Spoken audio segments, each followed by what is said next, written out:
আসসালামু আলাইকুম রহমতুল্লাহ।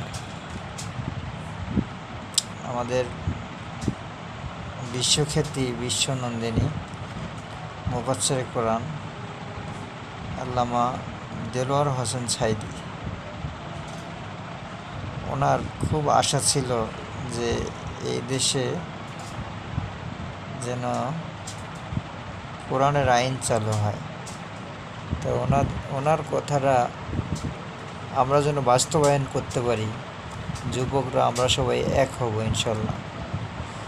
যুবকরাই পারবে, তার কারণ রাসূল সাল্লাল্লাহু আলাইহি সাল্লামের সময় যুবকরা বেশি এগিয়ে যাচ্ছিল ইসলামের কাজে, দিনের কাজে, সব ভালো ভালো কাজে এই যুবকরাই বেশি অগ্রাধিকারী ছিল।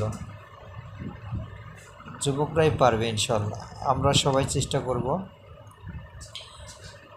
ভালো কাজ করার জন্য, ভালো ভালো কাজ করব ইনশাল্লাহ মানুষের কল্যাণের জন্য। তো এটাই প্রত্যাশা আল্লাহর কাছে, আল্লাহ যেন তৌফিক দান করে। আমিন। আসসালামু আলাইকুম রহমতুল্লাহি ওয়া বারাকাতুহু।